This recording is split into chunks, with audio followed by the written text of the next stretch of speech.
Remote mic to you.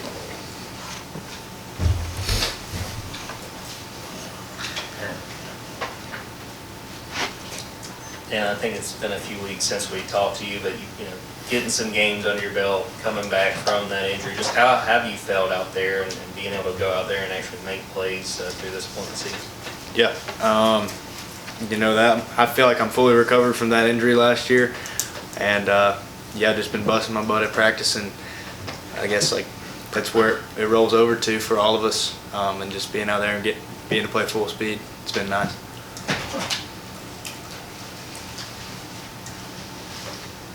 Kirby was saying something along that line. He said, I don't think people realize Dan's a pretty fast guy, and it's been a while. But he said, it looks to me like he's back to Dan's speed. Is that what you mean by being fully recovered at this point? Yes, sir. I mean, I hope I'm back to where I was. I hope I'm better than where I was last year. You know, we try to improve every year, so I hope I'm even better, faster than I was last year. Dan, obviously the first weekend of an SEC road trip and travel roster. What was it like making the travel roster your first time? Yeah, I mean it's a great honor. You know, it's what I wanted to do. First day I stepped foot on campus here. You know, no matter what it looks like, if you know, if you're a special teams role or starter on defense or no matter what it is, anytime you make the bus, it's a true honor, and I think it should be everybody's goal. So. As the guy who's sort of replaced Javon, not knowing if you're going to have him or not on Saturday, what's the biggest challenge to trying to replicate what he brings to this defense? Yeah, I mean, he's an incredible player and an incredible leader too. You know, you know, no matter if he's in there or not, he's going to be, you know, supporting the whole team and getting guys fired up and ready to play.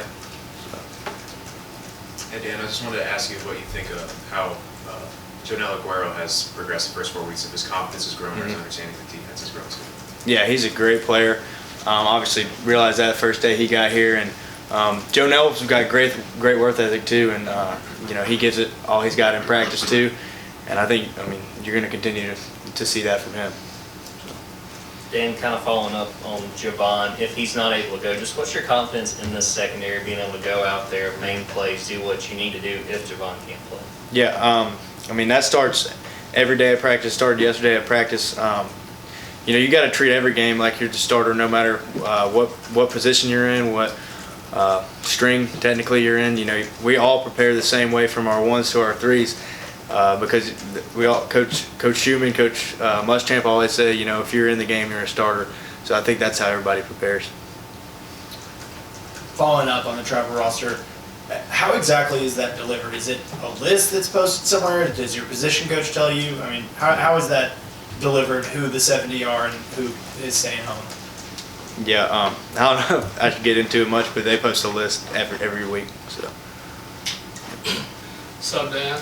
Congratulations getting the strap mob chain this week. I got a couple of questions about that. You wearing that to class? Yeah, I have a few times. Yeah, you know, it's an honor for Coach Fran. Yeah, every game we get, we're all trying to win it, and you know, thankfully I got it this week, and I'm definitely going to be repping it.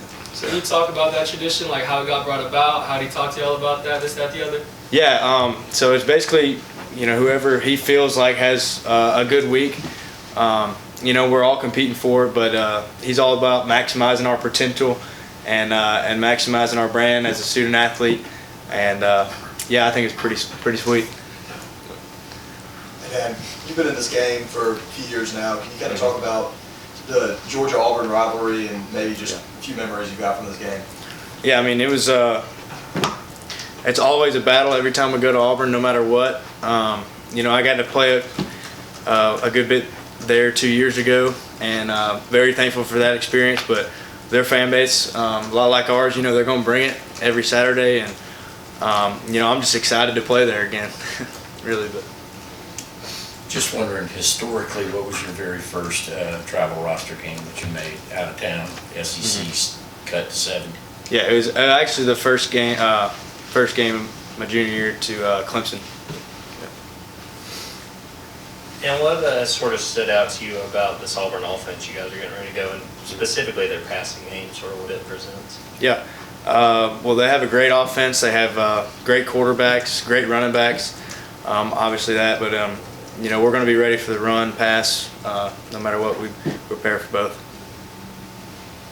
And Dan, so obviously Auburn has two dual threat quarterbacks. There are a lot of dual threat quarterbacks in college football now. I just wanted to know your thought process on the back end of the defense, dealing with guys like that, and like your eye discipline, like keeping your eyes on them, but keeping your eyes on the receivers as well.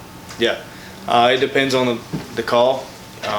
You know, we have plays at safety where our eyes are supposed to be on the linemen, or they're supposed to be on the receivers, and just like you said, all college football these days are, you know, all the plays are built to mess with your eyes. So just reading your key and doing what you're supposed to do is going to be huge. So. Correct me if I'm wrong. I feel like you know. Was Cade Brock driving around a tow truck the other day? I'm not sure. I don't think it was a tow truck, but I think he was driving a truck. Yeah. Yeah.